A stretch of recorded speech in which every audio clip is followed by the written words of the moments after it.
नमस्कार, मैं डॉक्टर रजनीश कुमार आप सभी का एक बार फिर से हार्दिक स्वागत करता हूं। UP LT grade UP GIC 2025 परीक्षा के दृष्टिकोण से हम हिंदी स्वलिखित प्रश्नों की सीरीज पर आप सभी से चर्चा कर रहे हैं। ये सीरीज एलटी जीआईसी के दृष्टिकोण से तो महत्वपूर्ण है ही, इसके अलावा अन्य शिक्षक भर्तियों में जहां पर लिखित यानी मुख्य परीक्षा के दृष्टिकोण से चयन होना है, उनकी दृष्टि से भी महत्वपूर्ण है। तो उम्मीद करता हूं कि आप सभी लगातार इन प्रश्नों को देखते हुए अपने नोट्स तैयार कर रहे होंगे और आपका मनोबल भी बढ़ रहा होगा। तो चलते हैं, हम बात करते हैं आज प्रश्न नंबर 12 के ऊपर, जिसके अंतर्गत हम बातचीत करेंगे आदिकाल के प्रमुख कवियों पर विचार कीजिए। यदि आपने यूपी एलटी और जीआईसी के सिलेबस को देखा होगा तो उसमें प्रमुख कवियों और रचनाओं को लेकर भी एक पॉइंट आप सभी को पढ़ना है। तो प्रारंभिक परीक्षा और मुख्य परीक्षा दोनों के दृष्टिकोण से ये प्रश्नोत्तरीय सीरीज बहुत ही महत्वपूर्ण है।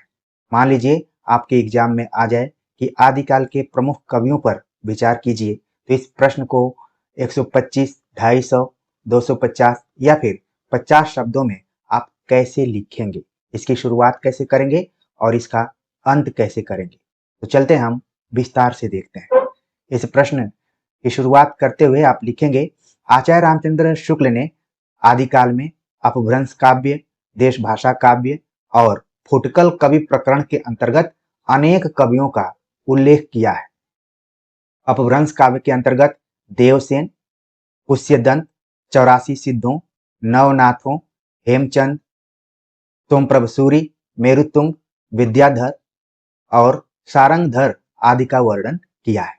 इससे आपको ये पता चलेगा कि आचार्य रामचंद्र शुक्ल ने अपभ्रंश काव्य के अंतर्गत किन किन कवियों को रखा है। ये भी बदलते हुए पैटर्न में ये सवाल पूछा जा सकता है। हमने इसमें कुछ कवियों का नाम लिखा है और दो ऐसे संप्रदाय थे या फिर धाराएं हम कह सकते हैं, जैसे कि सिद्धों की संख्या 84 और नाथों की संख्या 9, यानी कि अपभ्रंश काव्य के अंतर्गत ये 84 सिद्ध और 9 नाथ भी शामिल रहे, जिसमें आप सरहपा, कड़हपा, लुईपा का नाम रख सकते हैं अपने दिमाग में, और नाथों में गोरखनाथ का नाम ध्यान रखना पड़ेगा। इसके अलावा हेमचंद, सोमप्रभ सूरी, मेरुतुंग, विद्याधर और सारंगधर जैसे कवि शामिल रहे। इससे ये पता चलेगा कि आपका जो दृष्टिकोण है वो एकदम से क्लियर है कि अपभ्रंश काव्य के अंतर्गत कौन कौन है। इसके बाद आप बताएंगे कि देश भाषा काव्य के अंतर्गत दलपति विजय, नरपति नाल, चंद बरदाई, मधुकर, भट्ट केदार, जगनिक और श्रीधर का वर्णन किया गया है। तो दूसरा जो काव्य रहा है देश भाषा काव्य, उसके अंतर्गत तमाम कवि रहे हैं। खासतौर से जो रासो काव्य है उसको इसमें शामिल किया जा सकता है, ठीक है, जिसमें आप देख रहे हैं कि सबसे बड़ा नाम है चंद बरदाई का, तो इनको आपको ध्यान में रखना है। इसके बाद शुक्ल जी ने फुटकल कवियों का भी एक प्रकरण लिखा, जिसमें कि उन्होंने जो निश्चित नहीं थे कि अपभ्रंश काव्य के अंतर्गत रखा जाए या देश भाषा काव्य के अंतर्गत रखा जाए, उन्होंने फुटकल काव्य के अंतर्गत रखा। उसमें दो कवि महत्वपूर्ण हैं, खुसरो और विद्यापति।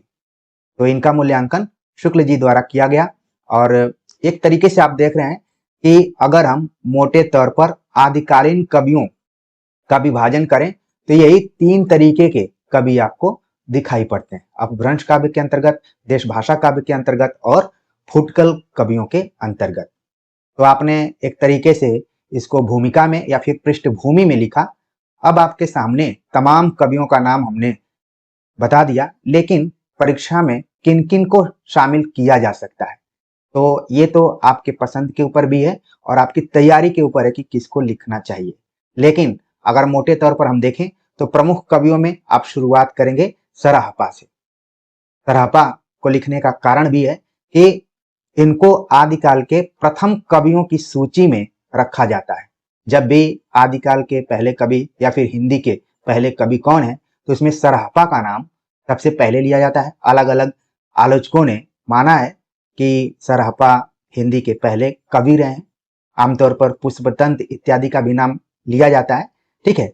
तो आप बताएंगे, जिससे कि ये पता चलेगा कॉपी चेक करने वाले एक्सपर्ट को कि आपको ये मालूम है कि आदिकाल में प्रथम कवि को लेकर भी क्या है, मतभेद है और इस पे बहुत वाद विवाद हुआ है। तो सराहपा को बताना जरूरी है और इसके बाद आप बताएंगे कि इन्होंने अंतः साधना पर जोर दिया और पंडितों को फटकारा और लिखा, पंडिय सयल सत्य बखाड़ई देहई रुद्ध बसंत न जाड़ई। तो आप देख रहे हैं कि अपभ्रंश काव्य में एक तरीके से ये पंक्तियां हैं अपभ्रंश भाषा में। तो सराहपा का जिक्र करते हुए उनको पहले कवि के दौर में या फिर उनकी जो कविता की विषय वस्तु है अंतः साधना पे जोर, जो हमारा भी प्रयास रहता है कि आप अपने अंदर की प्रतिभा को सामने लाएं। अंतः साधना यानी जिसको कि हृदय से जोड़कर देखा जा सकता है, उस पर जोर दिया था सराहपा ने और पंडितों को फटकारा। जो बाह्य आडंबर थे या फिर कर्मकांड थे, उनको लेकर भी सवाल उठाया था सराहपा ने। इसीलिए आगे चलकर आप देखेंगे कि जो भी कबीर इत्यादि हैं उनके ऊपर नाथों और सिद्धों का प्रभाव दिखाई पड़ता है। अचानक कबीर के ऊपर ऐसा नहीं है कि वो कोई अपना सिद्धांत बनाते हैं, उसके पहले की जो परंपरा है उससे उन्होंने कुछ सीखा, उसमें से सराहपा को भी आप जोड़ सकते हैं। अगले जो कवि हैं उनका नाम है हेमचंद। इन्होंने साहित्य और व्याकरण दोनों पर काम किया। शुक्ल जी के अनुसार ये अपने समय के सबसे प्रसिद्ध जैन आचार्य थे।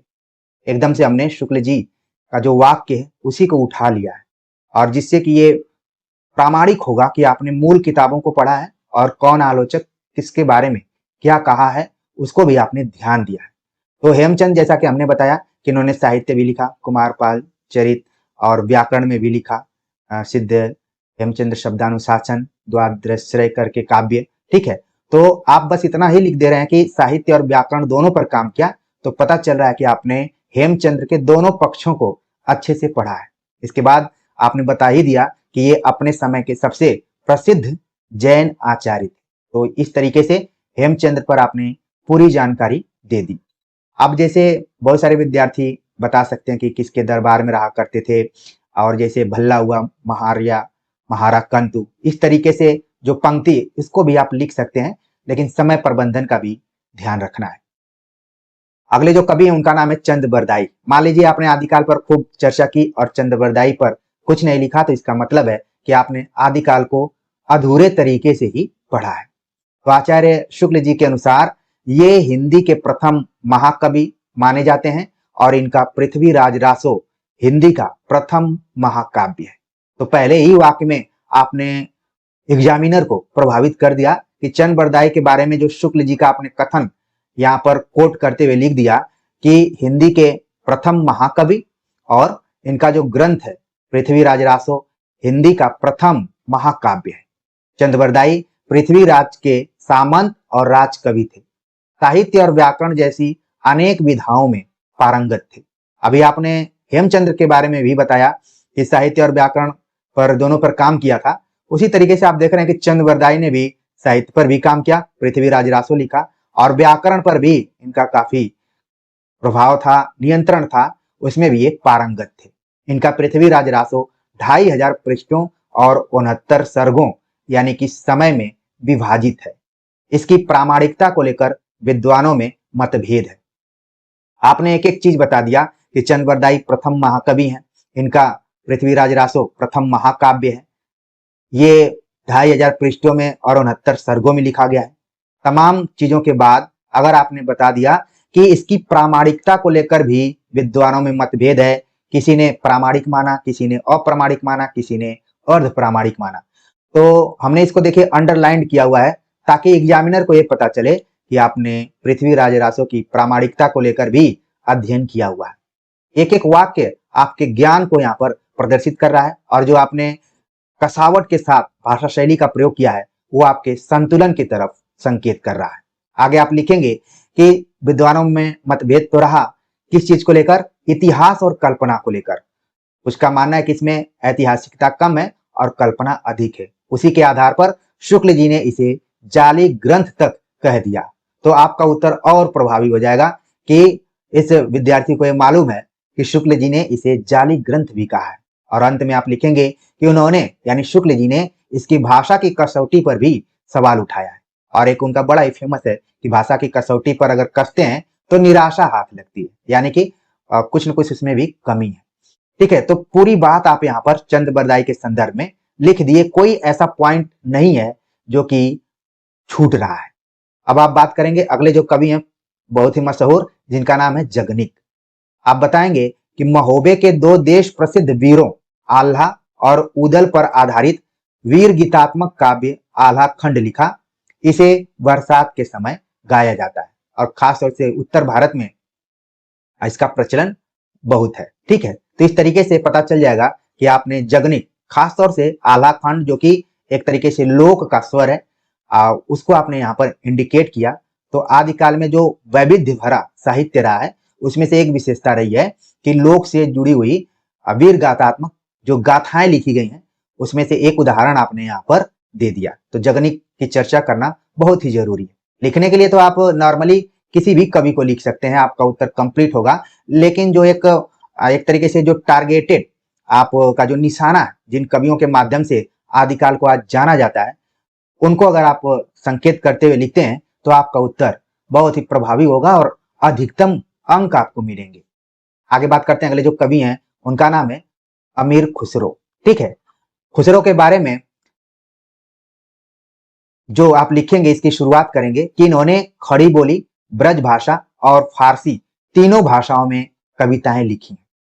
जिस तरीके से हमने आदिकाल की प्रमुख विशेषताओं पर बताते हुए बताया था कि इसमें भाषा के दृष्टिकोण से भी संधि काल है। अमीर खुसरो इकलौते ऐसे कवि आप देख रहे हैं जो कि तीन भाषाओं में कविताएं किया करते थे, खड़ी बोली में, ब्रज भाषा में और फारसी में। रामचंद्र शुक्ल के अनुसार ये फारसी के बहुत अच्छे ग्रंथकार और अपने समय के नामी कवि थे। ये बड़े ही विनोदी, मिलनसार और सहृदय थे। इसी से जनता की सब बातों में पूरा योग देना चाहते थे। जिस ढंग के दोहे, तुकबंदियां और पहेलियां आदि साधारण जनता की बोलचाल में इन्हें प्रचलित मिली, उसी ढंग के पद्य, पहेलियां आदि कहने की उत्कंठा इन्हें भी हुई। इनकी पहेलियां और मुकरियां प्रसिद्ध हैं। इनमें उक्ति वैचित्र की प्रधानता थी, यद्यपि कुछ रसीले गीत और दोहे भी इन्होंने कहे हैं। तो एक तरीके से आप देख रहे हैं कि जो अमीर खुसरो की काव्यगत विशेषताओं का निचोड़ है उसको आपने यहाँ पर लिख दिया आचार्य रामचंद्र शुक्ल के कथन के अनुसार। तो एक तो हो गया कि आप शुक्ल जी को भी पढ़े हैं, और दूसरी जो अमीर खुसरो की खास विशेषताएं रही, ठीक है, कि ये फारसी के अच्छे ग्रंथकार थे, अपने समय के नामी कवि थे। यही बहुत कुछ कह रहा है। अगर मान लीजिए प्रमुख कवियों की बात की जाए, अमीर खुसरो को आप स्किप करके आगे बढ़ जाएं तो आपका उत्तर अधूरा माना जाएगा। शुक्ल जी ने ये संकेत कर दिया कि ये अपने समय के नामी कवि थे। कैसे थे? विनोदी थे, मिलनसार थे, सहृदय वाले थे। ठीक है, और तुकबंदियां, पहेलियां इत्यादि लिखा करते थे, जो कि साधारण जनता में इनका प्रभाव था। ठीक है, तो इस तरीके से आप अमीर खुसरो के बारे में पूरा लिख दिए। अब अगले कवि हैं जिनका नाम है विद्यापति। विद्यापति के बारे में आप लिखेंगे कि इनके पदों का बिहार और बंगाल पर प्रभाव था। आपने पढ़ा होगा कि बंगाल के लोग भी बहुत आकर्षित हुआ करते थे, अपने तरफ खींचते थे, और बिहार में तो विद्यापति का जन्म ही हुआ था। तो इस तरीके से इस वाक्य को आप लिखेंगे कि इनके पदों का बिहार और बंगाल पर प्रभाव था। कीर्तिलता, कीर्ति पताका और पदावली इनकी प्रमुख रचनाएं हैं। पदावली के कारण इनको मैथिल कोकिल कहा जाता है। विद्यापति को भक्त या श्रृंगार कवि माना जाए, इसको लेकर आलोचकों में मतभेद है। एक बड़ा ही ट्रेंडिंग क्वेश्चन बनता रहा है विद्यापति से संबंधित कि सिद्ध कीजिए कि विद्यापति भक्त कवि थे या फिर श्रृंगारी कवि थे। तो इसको लेकर विवाद रहा है। इस वाक्य को लिखने के बाद आप अपने एग्जामिनर के सामने अपने ज्ञान को प्रदर्शित करेंगे कि हमने इन विवादों को पढ़ा हुआ है। इतना काफी है कि आप लिख देंगे कि वो भक्त या श्रृंगार कवि थे, इसको लेकर आलोचकों में मतभेद है। आप आगे लिखेंगे कि शुक्ल जी ने इन्हें श्रृंगारी कवि माना है, यानी कि एक किसी आलोचक का आप बताएंगे कि फला ने इनको ये चीज माना हुआ है, यानी शुक्ल जी ने श्रृंगारी माना है। वहीं आप देखेंगे कुछ लोगों ने इनको भक्त कवि के रूप में माना है, ग्रियर्सन ने इनको रहस्यवादी माना है। तो अलग अलग तरीके के आलोचक अलग अलग तरीके से अपने विचार विद्यापति के संदर्भ में दिए।